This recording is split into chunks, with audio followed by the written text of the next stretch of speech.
Collapses, the show where we explore the collapse of society by playing fun tabletop role-playing games.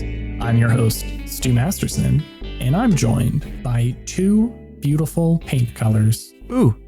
Oh, you said ooh like you knew you're ready to go. Who knows more paint colors? My money was on Jacob jumping on it, but Brady said an ooh. My name is Payne's Gray. Payne's Gray. That sounds like the coolest Grey's Anatomy character. It's a very nice, like dark grayish blue that's like so good for like shadow colors. But my name is Payne's Gray, and I play Ocean, a gentle giant who's turning into an elite hacker man. Hacker man. Not really. I'm just kind of brute forcing my way through everything by like breaking machines, but it counts. It's effective. We also don't know when last episode ended, so maybe you haven't hacked. No, I know for sure I've broken a machine because I did it at the start of the episode. Okay, that's true. Brady's Googling every color.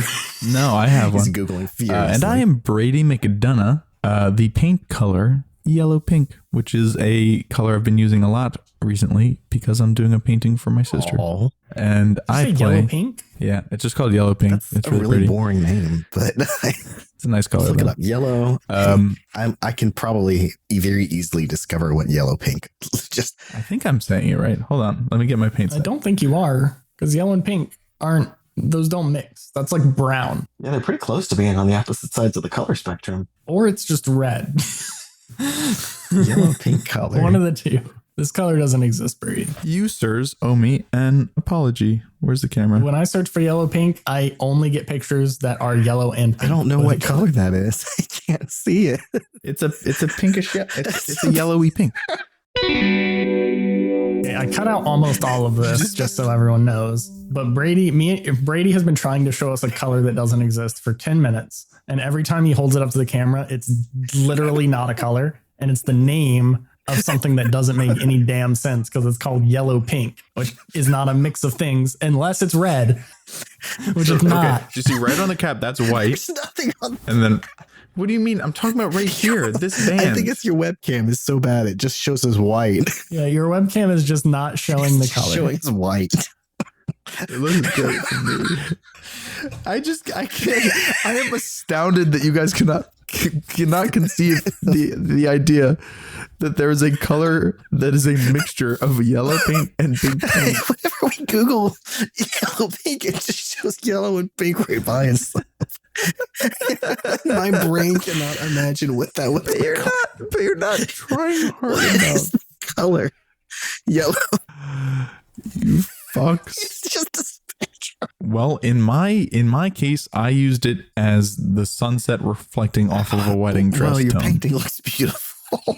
Yeah, your painting is beautiful. I feel like I'm being It has gaslit taken me over many here. hours, but I'm very happy with it. You guys are just jealous because I'm yellow pink and you could not even conceive of what that looks like because I'm an enigma. I am beyond what your brain can imagine. And who do you play? I contain multitudes, and so does my character, Book McCready, the bloodhound brain picker, who is probably pooping his pants depending on when last episode ended and this one began. This week, we have a BuzzFeed Presents Apocalypse brought to us by our very own Brady. Yo, if you were paint color. If you had to exist on the spectrum between yellow and pink, if you were, the thing about yellow pink is it's exactly the way to visualize it is imagine. I know we all watch a lot of Family Guy and Simpsons porn here, right? If you mix those two, if you get a Family Guy, if you took a Family Guy and a Homer Simpsons and they made a baby. Oh No, okay. If your character, or if you as a person, first in Stu's case, were drawn in the style of a cartoon or animated show. That's a good question. Which style show would they be drawn in? And that's such a good question. And how spiky would their hair be? Ocean. Oh, so first to answer that question, Ocean would be done in the style of Cowboy Bebop. I think Ocean gives me Cowboy Bebop vibes. And for spiky, his hair's not really spiky. I don't think. I think he's got that vicious looking hair from Cowboy Bebop. If you know the character Vicious, like kind of long and unkempt. But not like too long. It's not like he's like a long haired guy. He's just got like shoulder length kind of unkempt hair. I dig it. So that's kind of how I imagine the art style that he would be done in. Man, I knocked that out easy. Yeah, I don't think I have any. I think the only other thing I would think is like maybe like a maybe like Outlaw Star, which isn't that different than Cowboy Bebop. It's like a little bit more fantastical. Yeah, just slightly more fantastical. I know what Stu's art style would be, but I'll let him answer before I tell him what his art style would be. I'm excited. I was supposed to go first. I'm sorry, I just had a really good answer and I wanted to say it. No, I'm happy you did. Book would be drawn in the style of the show Cyberpunk Edge Runners. That's a pretty good answer too. And his hair would be very spiky, but like short, not like super long, but very spiky. My answer for Book would be Monster. I think he would be in the style of Monster. Oh, I haven't seen that show. What's Monster? I've seen the movie, which is unrelated. Ooh, that's a good one. What about me being a weeb? Do you guys not understand? That's really good. But I don't see anybody with spiky hair. No, that's a very good answer. I like that answer better. It's a great manga, by the way. I had one for Book. I think there's a lot of potential good options for Book, and I'm not saying this as a funny way of me making a joke. Okay, all right. What would you say, Book? I forgot most of them immediately. Maybe like Akira. Akira, yeah. It's a kind of similar art style. Death Note. Death Note. Would be a good book. That's a book. Death Note is a book for sure. He would be so much in the art style. I imagine him looking a lot like Light, actually, down to the way he dresses. That's a great answer. Okay, what was your answer? Oh, you want me to answer first? Yeah, you answer first. I got two good answers. First is Sailor Moon. Of course. Second is Polar Express movie. That's the worst answer I've ever heard. Nobody wants to be in that art style. That's really funny. I think I look a lot like that Tom Hanks. I don't look like Tom Hanks. I look a lot like that Tom Hanks. Oh God, I agree with terrifying. I can picture it in my head. It's kind of worse, actually. All aboard. You're just like a terrifyingly mean to children. And also Santa Claus, maybe? Yeah, Was he Santa Claus? I've actually never seen the flick. I saw it I was already too old for it when it came out. I read the original book when I was a wee little child, but I think that book came out in like the 60s or something. So I think everyone did. I would also like to be in from any, I think Princess Mononoke best, but any Studio Ghibli, anything. I think I could be that. Yeah, I could see that. Just round up my face a little bit. That'd be good. Specifically, Family Guy. Fiona and Cake. The art style of Fiona and Cake. That'd be so good. I'd be a good Fiona and Cake. That's slightly more detailed than the standard Adventure Time art. That's a little bit more mature looking than that's how I picture. I dress like Gambino Marceline anyway. So. My favorite series, forgot his name, but it's Donald Glover playing male Marceline. So Gambino Marceline. It's just like what is his name? Fuck. Male Marceline. Marshall Lee. There we go. Wow. How could we have not gotten that? Should have got that one. That's embarrassing. I genuinely, I think this is the first time I've ever done a BuzzFeed Presents Apocalypse that you both like. Yeah, no, I think we all had great answer. Oh, that's good. That's a good one, Brady. You never like our answers. What the hell? Yeah, you just hate our answers. We love your questions. You're just like, bad answer. And I'm like, fine, then we'll all be ducks. Which duck are we? I think their worst question was, if you were a bird, a fireplace style, it's like a log. What type of owl and chimney are you? Yeah. Well, before we start talking about that too much, let's get back to the action.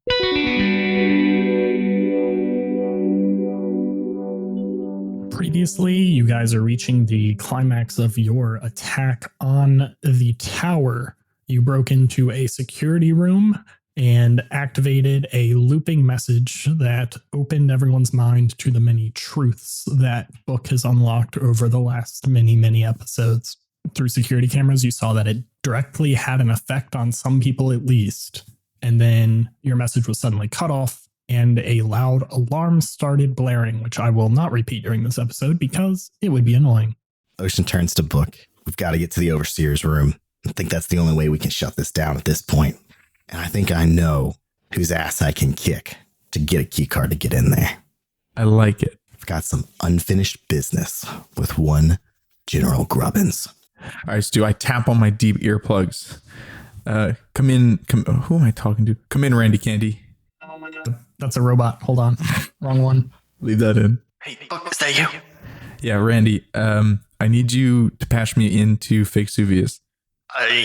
literally don't know what that means. Oh my scan for God. things. Here, let me try this. And there is this screeching, piercing sound that goes through your in-ear earplugs, head plugs, whatever they're called. Give me a open your mind to the psychic maelstrom roll. What? Okay, I rolled a 4 and a 3. Ooh. How much weird am I? I am 3 weird. Okay, so that's a 10. Ooh, how are you so weird? Oh, because I changed playbooks. Oh, okay. With your 10, you feel something pierce through your mind, and especially with like the walkie-talkie sound, at first it seems like kind of a normal opening your mind to the psychic maelstrom, but you know something's different and something's wrong when it happens. It's not that staticky feeling. This is that deep, dark, whispering feeling that when you ponder your orb, you feel deep in your soul. Shit. It's the chaos god.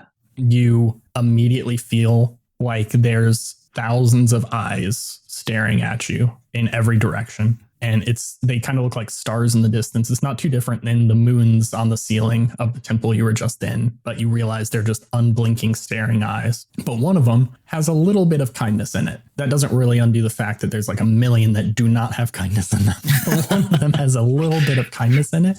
And you hear coming back through your ear, "What, is that you? Fake Suvius. Well, how'd you get in my comms? These are supposed to be encrypted." I don't know. I don't have time. Fake Suvius, this is urgent. Hold on, let me rip this person in half real quick. Cool. Okay, I can listen now. Can you, I need you to come through the sewers to the tower. You know the spot. Yep, the old tower hole. And when you get there, as soon as you get there, blow into the basement. And I've used my, you remember my brain stuff? I do brain stuff sometimes. Yeah. Yeah, I use some brain stuff. I need you and Kara and the rest and Denwalls. There's going to be a lot of people in the tower who are just kind of waking up. I need you to recruit them and help us dismantle all the robots, be as much as a distraction as you can, get non-combatants to safety if you can. Higher floors I think will be safer because of if we can't stop the water from coming in. Anyway, you get the idea. But get here as soon as you can, if you can. I think that all makes sense. So instead of my current kill on site, once we get in there, you want me to do a friend on site and less shot at then kill. Correct. Okay, I'm down for that. I'll see you soon. Over and out. Roger. Roger over. Overcopied out. And now, out Roger. I can still hear you. See, but yeah, I don't know how to turn this off. I don't know how to turn this off either. Active communication. Oh God. No, wait. Let's try this. No, you hang up. Wait, no, you hang up. I'm still here. Are you still there? Oh, he's gone. All right. I'd like to try to close my mind, I guess. Okay, yeah, you kind of just close your eyes for a second and you're back in the same security room you were in before. The eyes are not staring at you, but you kind of feel like you're being watched as you look around the room. And your dad comes up and he puts a hand on your shoulder. Book shivers and he looks at Ocean and he's like, "The Chaos Maelstrom has a million eyes." And then he kind of wakes up. Book, what are you talking about? I think that's something we should talk about later, but you have reinforcements coming in here too. I was worried for a while. I thought you only had like you and whoever the Spade individual is. We have a medium-sized gang and one giant robot war god. Between 15 and 35 people here to assist us. Did you get Beethoven? No. It's it's Andoril and Fake Suvius. I don't know who a Fake Suvius is. There was a real Vesuvius, and then he was replaced by robot doppelganger by the tower, and now only his head is left because he blew up a server room that was protecting Hamlet opening from the AI stealing all of our power. But then he was fine, and then he was in an RC car, and now he's inside of a giant war god robot suit. I would have gone with Beethoven if I was you. Like, that sounds all cool, but that dude, I don't think he can lose a fight. We asked him to come. No. But he was too busy. He was too busy ripping cars in half with his bare hands. Okay, well, at least as long as you got some sort of killer robot coming here, I'm feeling like our chances are looking up. But we got it. We can do this. I'm glad you think so.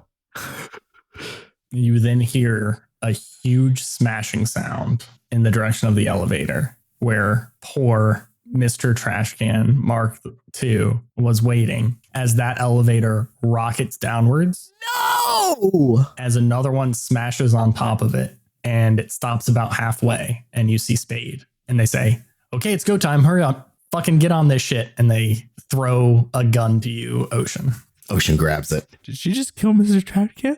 Who knows? Ocean looks at the cameras, and I want to make sure I execute a command to stop his elevator from falling all the way to the bottom.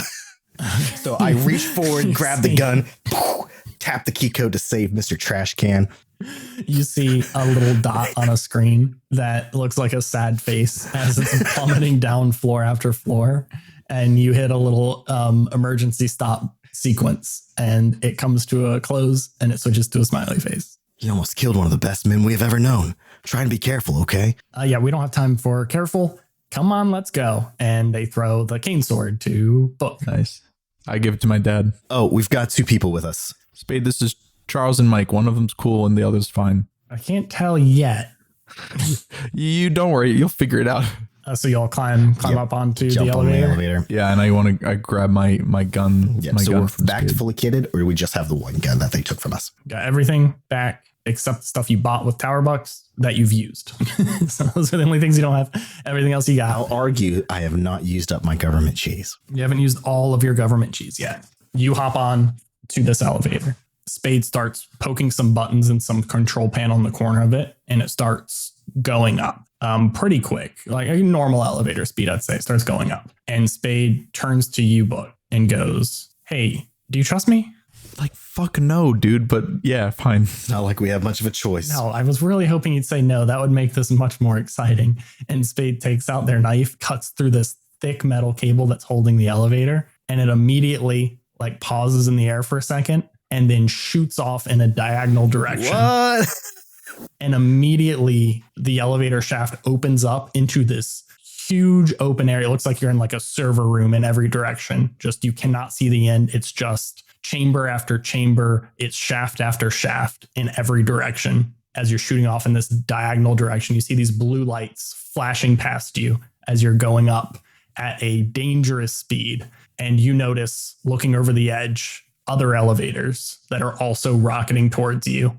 They have some people on them. Some of them are open. You notice, leading one of them, there's about 7 silent on top of a single elevator, and the unmistakable silhouette of Grubbins leading the closest elevator towards you as he points his finger just silently at you. All right, Stu, we're looking over this weird... Are we in like some kind of vertical tunnel, vertical chasm? It literally looks infinite in every direction. I may make you roll for more information, but all you can really notice now is it extends out in every direction, just with these repeating lights, these repeating elevator shafts. And then if you look up, you see a pinprick of white light. Stu, can I read this landscape? Yeah, this is a novel and unique landscape. I don't remember what the questions I have to answer are, but you can do this. Oh, I rolled 2 6s. It's about as good as it gets. 2 6s plus 3. Champion. I rolled good. I rolled 15. Wait, yeah, 15. Well, I hope this move is good. Okay, I can ask 3 questions. Are you ready? So the options are: what's on the horizon and coming closer, which I feel like we just found out. What does this landscape want? How could I most safely cross this landscape or best use it to my advantage? Where is this landscape most treacherous? Who or what is hidden in this landscape and what gives them away to me? Which I feel like those are all really useful things. Choose 3 of them. I would like to know how we could most safely cross this landscape or best use it to our advantage. I would like to know what does this landscape want and who or what is hidden in this landscape and what gives them away to me. So for how you can most safely cross this or use it to your advantage. So the safety part, not looking great. A lot of people want to kill you is what I'll say. So we're going to look to how you can use it to your advantage. So there are a couple things I've already listed that kind of apply. I'll give you more information, but it's infinite in scale pretty much. So you think it's very feasible if you can split up individuals who are coming for you. You would definitely be able to handle it, pick them off more easily, that sort of thing. There's plenty of room to work with is basically all I'm saying. You're a bit limited in this very second because you're on a single elevator, but that may change shortly. You can tell that this landscape it kind of has 2 main purposes. This is for what it wants. So this is mostly constructed so it can easily store and manage some huge amount of rooms, people, data, whatever. This is built to just hold massive, massive amounts of things. It's like you're in the infrastructure behind the tower. It also wants to confuse people who are trying to do things they're not supposed to, which you think you're probably doing right now. It's supposed to be labyrinthian. It's supposed to be difficult to navigate. There's probably security measures in here. You know, it's trying to keep people out of up. You don't know exactly what's up, but you know it doesn't want you to go up.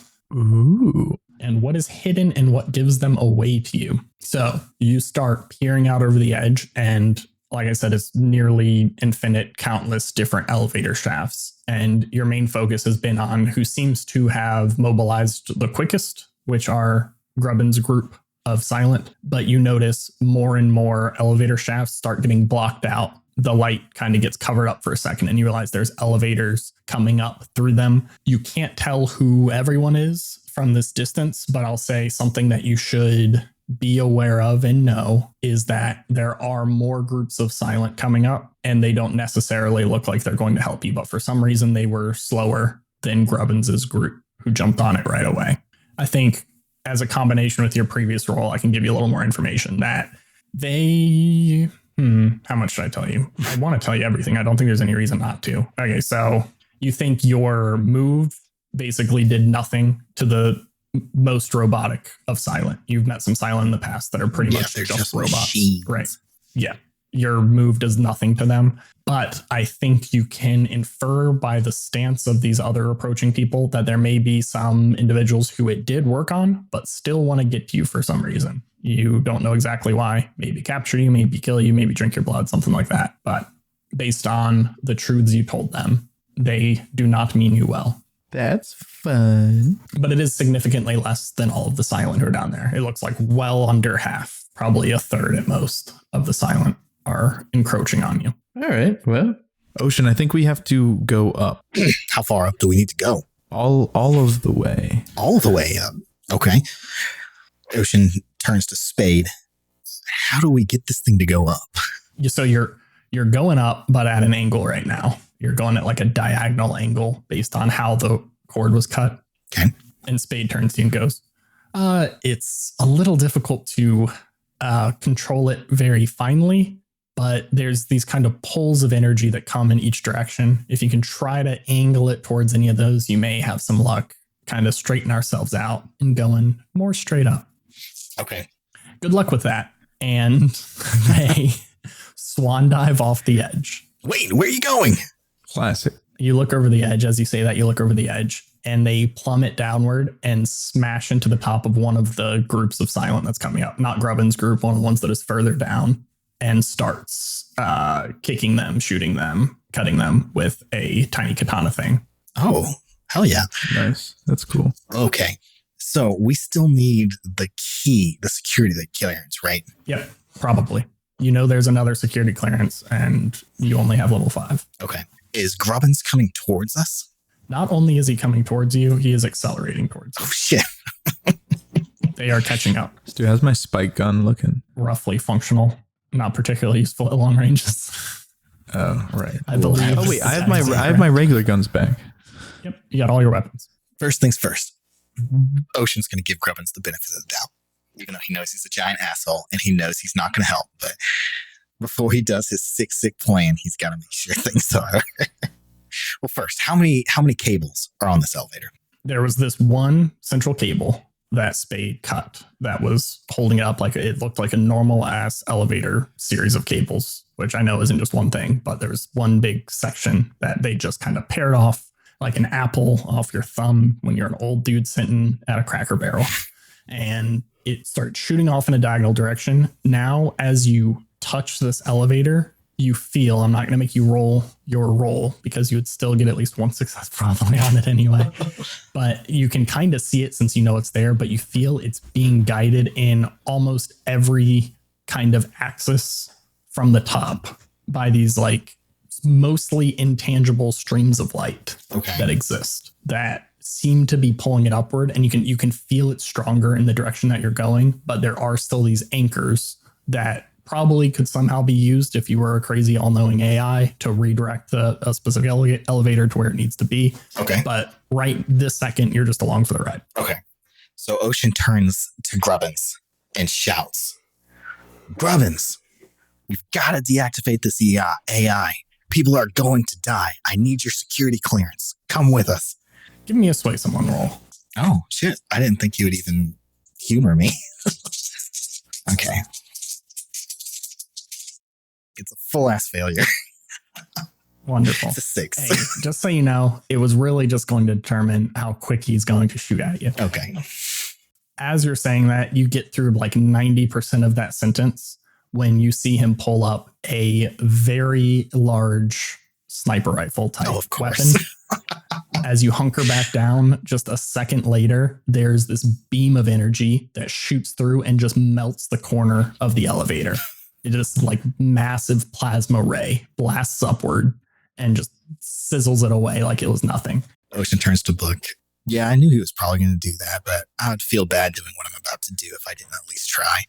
And he pulls his plasma cutter and he wants to disintegrate all the anchors that he can see, except for the one pulling us towards Grubbins. I think this is an act under fire, because this is something you could do if you had infinite time and weren't potentially being shot by a high-powered plasma rifle. Is there anything you're doing while he's doing this, Book, or are you assuming the situation's about to change so rapidly? Most of the stuff you would do right now isn't helpful. Can I help by also blowtorching them, the things? Yeah, absolutely. Yep, you can mark where to do it. This is Spade's elevator, so there's actually chalk on the ground, so you can very easily just grab where you see these things connected in and mark them more clearly for Book in case he can't quite see it like you do, because you get this elevator. But also, maybe we should leave the one that's pulling us up if we're going up at all. Well, can we temporarily deactivate it, like put something over it or something?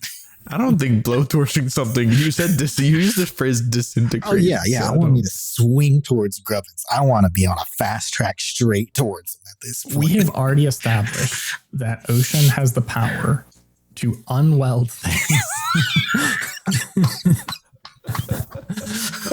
He has Control Z on his welder. Yeah, this has a special Control Z button. A blowtorch is not really a welding.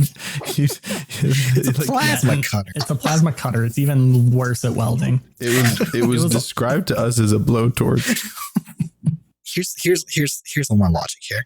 Even if we completely destroy this elevator, there's like a million more of them just all around us. We can just hop on a new one and Monsters Inc. it straight up to another one. Yeah, I'm not too worried. Spade does not have a particular attachment to this elevator, as they have leapt off of it and have gone to another. Yeah. You're really just copying them. Yeah, basically. Except I'm swinging my elevator into his elevator at this point. Okay, I like this. Give me a act under fire roll. Okay. I will help if I need to. You can help either way because you can do stuff like additional harm, stuff like that. That is a 11 plus 2, 13. I have bad news. Did you fail? I rolled snake eyes on the back of someone's play. You can't hurt me anymore.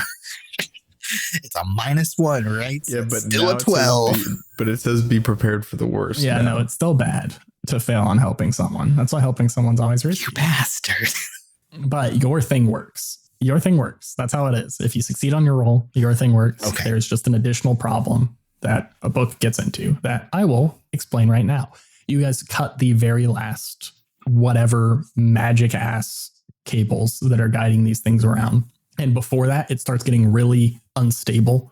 It starts like shaking around violently and you try to time it. So all of them are cut at about the same time.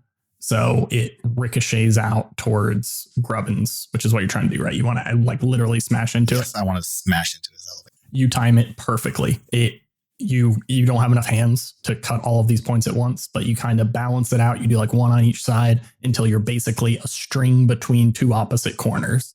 And then the last part just gives way. It actually gets ripped out of the kind of chamber that's connecting this glowing beam of light. And the elevator starts rocketing towards the other elevator filled with Silent. And you approach much faster than you were expecting, probably because they're also heading towards you. So it's about twice as fast as it looked. As you were going away, it seemed like they were just like catching up, but you basically in a moment reverse all of your direction. You don't really feel that shift in momentum. It's kind of like you're weightless for half a second and then you're suddenly rocketing in the other direction, which is a little disorienting because there's not a lot of stuff in the room to treat as like a reference point. It's really just they start getting closer right away. Okay. And the elevators smash together. Book goes flying out into the other elevator immediately. So he tumbles over the edge into theirs. So not off the edge, but tumbles over into them. So you're now prone, surrounded by a bunch of silent on their side. We outnumber them. While Ocean and Charles and Mike fall to the ground on top of their own elevator as they literally weld together. They smash into each other so hard. They weld up into one large misshapen, now kind of... Quick, Ocean, unweld them. He has the power to unweld them because he has a magic... I don't think so. I want a good scrapping. I think this is a good scrapping elevator. How many people are on top of the elevator that I've been flung into? Only like 7 or 8. Oh my. Does Mike Wazowski have a weapon? Did you give him one? He is the Nazi sword. Because we gave Charles a Nazi sword, but then when we got back to Spade, we got the cane sword back. So Mike Wazowski has the Nazi sword. I don't think he's very good at it. So Ocean reaches into his back and kicks towards him. I go and goes, "Hey, Mike!" And then I kick to him my pulser. Oh, nice. Because Charles, he's a swordsman. Yeah, he knows what he's doing, and he's about to show that off based on Book's failure of a roll. So not only are you in a worse position right now, your dad jumps to the border just like he does when he's on his show, and he goes, "Son, I'm coming for you." And he pulls out his boomerang, and he goes to hurl it at them. But unlike in Indiana Jones-esque show, where it actually was useful, this one behaves like a normal boomerang, and it just goes flying off into the darkness, and you don't even hear it clink on anything. It just goes and it's gone. And he looks like confused, like startled, like what? He looks at his hand for a second. Funny. Like he is completely taken out of it for a second. You can do something first, Ocean, because you were prepared for this. You're even more prepared than the silent. When we collide, as we're swinging towards him, I push the pulser to Mike. And as we collide, I pull out my tactical shovel and I charge in wielding it. And I swing it at the first silent and I try and basically cleave a path to knock as many of them out of the way and off the elevator. There's a couple that are near the edge first. So Grubbins isn't right on the edge. He was back with this giant sniper rifle. Yeah, I figured he would in the back. But give me a do battle roll. I'm so good at do battle. I'm confident before I even roll it. Not even going to look. That's a 14. I want a full success on the attack. Okay. Choose 2 or 3. What is my gang size compared to them now, since I'm here? You are even. Even. Okay. So I have no bonus or no disadvantage. But isn't Ocean on its own a small gang? Yes, but the rest of you are 2.5 people. Yep. Which does not bump it up to the next level. How rude. Okay. How rude. I counted Mike as 2 people. How rude. I want to seize hold of the elevator and I want to get them out of my way. Okay, how much damage does your shovel do? It's 3 harm, hand, high tech. Ooh, hold on. And when I do battle or act under fire, I may additionally deal 1 environ to any structure within range as well. Is there anything you want to break? Can I break the ground they're on so that some of them kind of fall into the elevator below it? You could like break the hatch so it falls downward and anyone there. Yeah, I like that. Yeah, exactly. I think Book falls through too. Oh, that's a good idea. You can if you want to. Can I knock it so Book falls through into the elevator hatch? Book and his dad fall in so that we're a little bit safer. Just Book, though, not Book and his dad. Book and his dad can't? Okay. How dare you? I'm sorry. You've proven yourself wrong every single time we've had a combat. Book it, but you've dropped Book into a kill box. No, I'm gonna be. We're just gonna start firing down into the hole. I'm the focus now, baby. You leap off this edge and you give one big long swipe of your shovel that skids across the chests of like 3 or 4 silent. You can't really count as you're just too up close. You're in the midst of all of them right now. They immediately give you a wider berth as your serrated edge of the shovel just digs through their armor and you feel their wind just get knocked out of them just one after another. And it looks like you're actually piercing through some of their thick silent gear. And some of them are, one of them looks like super injured. The first guy you hit, you still had some momentum on him, and he like falls down to the ground. That gives you an opening to just shove the tip of your shovel right into the hinge that connects the hatch on this elevator, and it breaks downward with just Book tumbling down into the elevator below. As you take a very brief glance to go make sure he's okay as he lands in the bottom, he is, but you suddenly hear this loud whirring sound, and you look to your side, and just barely in time, you're able to pull up your shovel as there's someone who looks like they're wielding like a little shorter than machete sized chainsaw in their hand, like a chain blade, like a Warhammer chainsword that you just deflect enough, but it starts buzzing and you feel it tearing through the corner of your shoulder.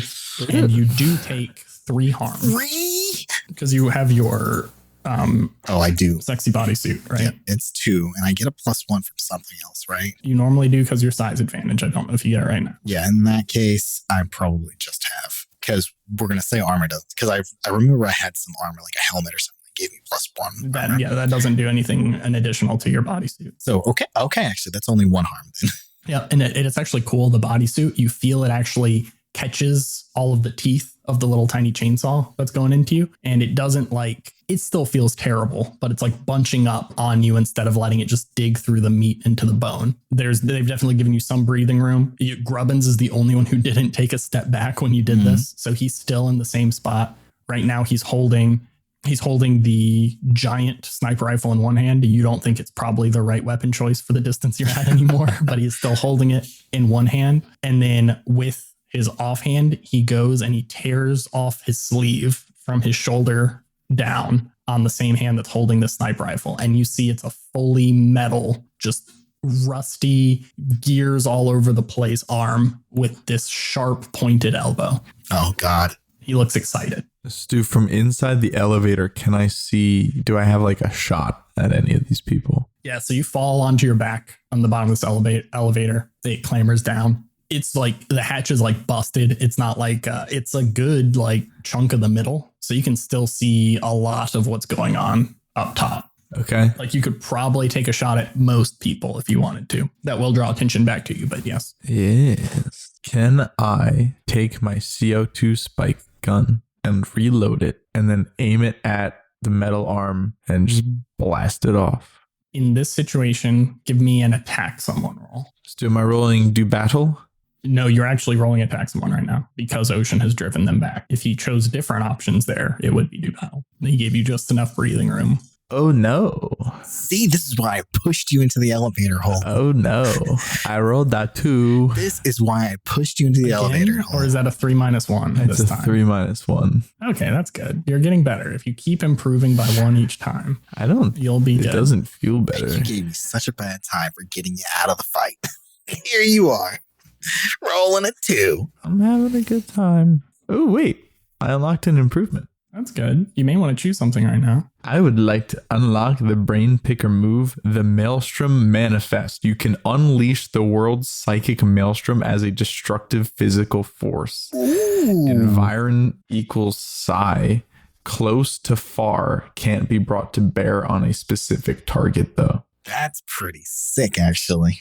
So for your failure, cool new move. Hope you get to use it soon. But for your failure, you hit him right in the arm, actually, with the CO2 spike gun. It digs into it, but he does not react at all. Like it looks like it did literally nothing to him. And he just grabs it and throws it off the edge. And he points this giant plasma rifle just almost nonchalantly down into the top of the elevator. And he looks like he's just going to blow a hole right through you, right through the bottom of this in just a second. What would you do? I guess either of you can try to jump in and do something before it happens. But I think Book sees a giant plasma barrel in his face, and his deep earplugs start ringing again, like they were ringing before, except this time Book leans into it instead of kind of like pulling away, and Book's like, "Oh shit, here we go again." And I wanna use my move, the Maelstrom Manifest, and just do a big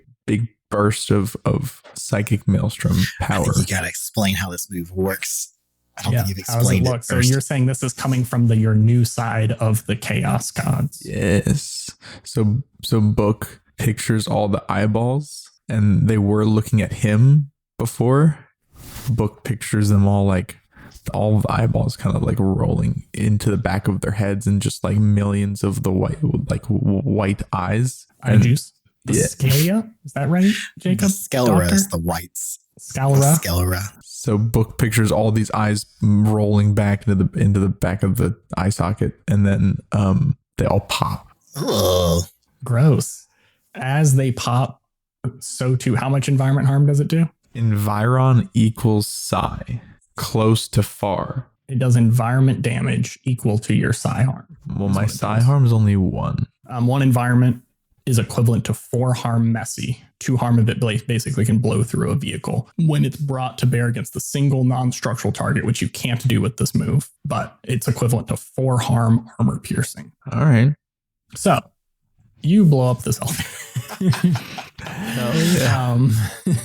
As the popping happens in your brain, you open your eyes and it's like the elevator popped just like these eyeballs. Like by the time you can see it, it's already been coming apart almost in just every direction. Not like cleanly, perfectly cut. It's just like shredded apart. Ocean, give me an act under fire roll. oh shit. What did Ocean see when the elevator, because Ocean books, he says he opens his eyes and the elevator's already destroyed. So from my perspective, what just happened? That's an 8. As it explodes, you don't see an explosion. You don't even hear anything except like the very quiet tearing of metal. But it's like white flows over you for just a split second, but not even like a bright light. Like normally when people would say like white it out, it's like, hey, this big bright walking into heaven type thing. It's just like color disappears in front of you for just a second. And then when it comes back, you're separated. What you see immediately, I think I'm going to make Ocean do it because you're in a much better position, but give me a read a sitch roll. Okay. Don't worry. I didn't forget that you got a mixed success on that last roll. You didn't sneak that through me. I'm tracking damn it. it. I was hoping. I was just not going to mention it. That is a 7 exact. Okay. Ask me one question. This to frame the situation. This is basically the second the elevator is separating and stuff is falling apart and you're about to be in like free fall. This is you trying to get a grasp of what the situation looks like so you can actually do things. I'll tell you guys what's like happening without a roll, but this is your chance to ask me one question that may give you something you can work toward. So we're about to go in free fall, right? Yes. I'm going to say, what is my best way to keep me and my companions from falling to our demise? You look and you see Buck has a small smile on his face. So you know he did this and he planned to do this somehow. Even though you had no idea he had this ability to do anything like this. This is, to him, it's like all according to Kikak. He's on top of it. And that means plan. I assumed. Book's like, heh. The elevator you jump to has lost all structural integrity, but you notice your big welded on chunk that is still housing Mike and Charles. They have not jumped onto the new one yet. They were hunkered down if they were Mike, and if they were Charles, they were baffled and confused by the inefficacy of the boomerang. They had not taken the opportunity to leap over yet. Theirs is probably the most structurally sound large chunk, and they're still together. It is falling, so it's not okay, but it is at least together. They're on something. Versus the elevator you were on is basically just a book-shaped outline where Book is right now that is about to separate from him anyway. And the rest of you are all going to be Very wily coyote. yes, very wily coyote. What's Grubbins doing, Stu? Grubbins is confused. He has dropped his sniper rifle. It is falling through the air now, and he is getting blasted away. So they're all separated. Can Book try to catch the sniper rifle? In a second. It's going to be really hard, but yes, you can try. But Ocean first. Okay. Is there an elevator nearby us, like below me or anything? There are about a dozen that are beneath you in vastly different areas. None are like right beneath you. Are you trying to like push off one or something like that? Or That's what I was thinking, is maybe like push off to try and get our elevator to land the elevator that is like intact to try and land on something that's a little bit more structurally sound so we don't like keep falling. Like another elevator? Yeah. Oh, yeah. You could definitely try to do that. You could try to aim the falling elevator onto one that's coming up. Sir. Okay. Yep. That's my plan. Okay. And Book's right below me, right? Like, dude, it's just, everyone's flying off into different directions. Okay. Ocean, before he flies off into a direction, he wants to grab onto the structurally sound elevator that his buddies are with one hand, grab Book's foot or something with the other, whatever he can reach Book, and try and hold on to the elevator to keep us together with the rest of our companions. That's the first thing. I think what I want to do is a 2-part task. So first thing I want to do is make sure we don't get separated. Okay. And then you're trying to continue the daisy chain by grabbing a sniper rifle. Book. That's correct. Stu, is there any chance that Grubbins also dropped his security card? No, there is not. Then yes, I am trying to grab the sniper We're not touching rifle. it down, I'm sure of it. Okay. Then both of you give me a try something challenging roll. Aggro. Both of you guys' worst stat, I think. Yeah, it's the worst for me for sure. Oh. Okay. That is a 10. I rolled a 4. A 4? I rolled a 4. 4. Yeah. We gotta get you to stop Yeah. fucking rolling dice today. Ocean, you still have your shovel in your hand and you arc it over the top of yourself in a giant swing where the serrated kind of pickaxey side of it goes and digs right into the top of your old trusty elevator, Spade's original elevator, plus a little bit of detritus from where it was welded onto the other one. And you grab on just in time to reach down and snag Book by the very bottom of his ankle. Like you were milliseconds from missing him. It is jarring, Book. You feel like you almost dislocate your leg out of your hip, but not quite. You can dislocate an ankle. You are trying to go reach. It's really, it is your really bad unpleasant. leg. I'll say that. It's your painful leg Nice. from your old war injury from episode 12 or whatever. Yeah, cheeseoid. Cheese. Petrov.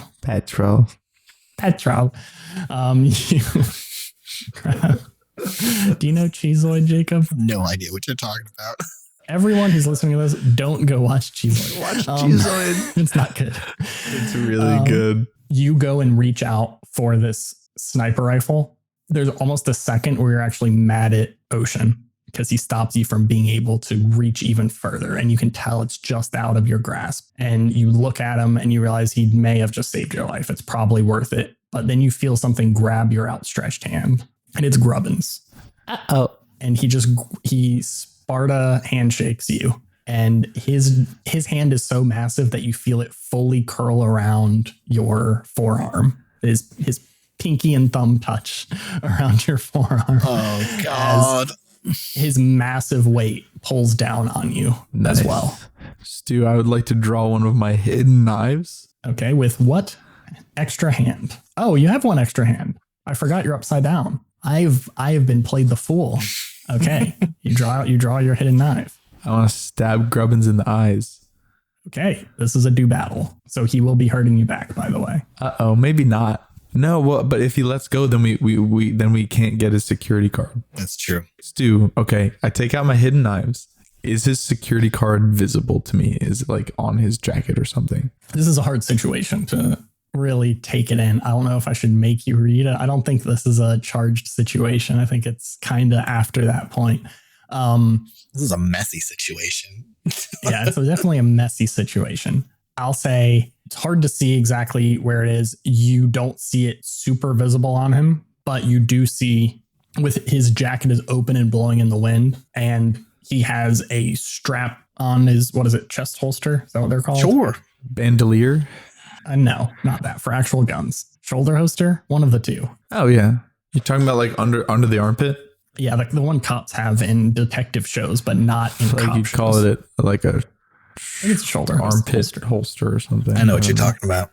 He has one of those. Not only do you see a massive gun in there, but you also see it looks like probably for a normal human, it would be like a spot to put your wallet and things like that. So if you had to guess, it could be a million other places, but if you had to guess, it's in there. Ooh, okay. He also has like normal things like pockets though. So Jacob, should I try to stab his eyes? You're going to do battle. You're already unstable. Yeah, but if I don't do this, would I still take harm? So if you try to do something else that's not battle, your failures could certainly lead to damage, or that could even be a mixed success thing, right? Like he hurts you because you're in an easy spot to take damage. That could be one of the negative effects that comes, but you're probably better at those rolls, so you're less likely to fail them or even get a mixed success. But you will not hurt him with those other things unless it's a do battle. If you're doing harm to this man, and harm even includes like trying to move them to another location, stuff like that, then you're going to have to do battle. I think I will just grab my hidden knife, but not do anything with it yet. All of that. You just have a knife in your hand. Oh my God. This is terrible. I hate you. Should I try to? Okay. No. Alternatively, would it still be doing battle if I try to slash the strap on the armpit holster? No, no, you could try. I would say that I'd be trying something challenging if your goal is to remove the armpit or break the strap on the armpit holster. That could be a try something challenging. Yeah, my goal is to break and grab the armpit holster. Okay, give me a try something challenging. You're also not great at that. Oh no. I gotta stop doing stuff. What am I rolling? Aggro. Yeah, not the good one. Uh-oh. I rolled the 5. In the arms of an angel. This was supposed to be our cool scene. What do your hidden knives look like? Are they the fancy ones? Yeah, they're like ornate. Like ornate cultist knives, right? Is that right? They got like runes on them and shit. Yeah, cool runes and weird filigree. You go and you try to slash the shoulder holster. He uses his other hand and just grabs your wrist and he shoves the blade into his chest, right where the holster is. So it's stuck in his massive pecs and chestal cavity. And he curls up and kicks off of the bottom of the elevator and pulls with all of his might, trying to wrench Book from the grasp of Ocean. Oh no. What a freak. This man is built different. I think I should have blinded him.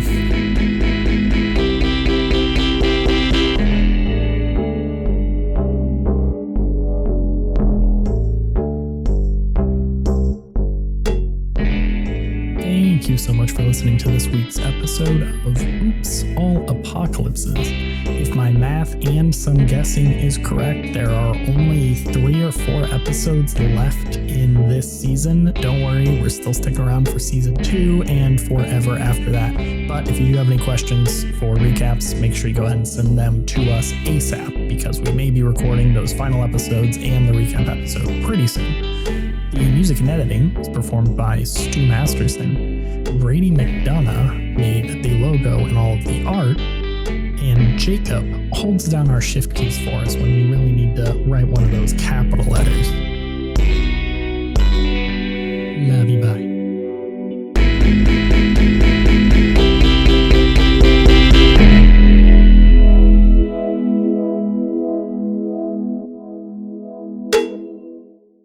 Who's to say what ethnicity we all are? It's a mystery. You cannot possibly guess what ethnicity we all share. I'm not going to say we're all white, but I will say we would all have opinions if we were around a campfire and someone was stacking the wood incorrectly. So take from that what you will. I would have opinions. I would very much have opinions. You're correct, Stu. I'm team log cabin, by the way. Log cabin. I'm also log cabin. Really? Oh, yeah, dude. Man of culture. It's the right because it's the only structure that remains stable as you build upon it. Mm-hmm. A teepee, you add more wood to that. Yeah. A piece burns up too much, it collapses. A log cabin, you can shift stuff around and keep building. Yeah, and it just burns for way longer. As it like burns, like it lasts for forever. And then when it's done burning, you have the perfect coals to cook over. Why do white people care about this stuff? Stu, how you stacking wood? How you stacking wood, Stu? How you stacking wood? I do similar to the log cabin, but instead I call it Jenga, and then I play Jenga with it. So I set it up like a Jenga tower, and then I play Jenga with the burning wood. It's an interesting technique. I don't think I've ever seen anybody use it before. Woof. Okay, this is going in the outro. New outro. What about anime titties? Yeah, that's too good.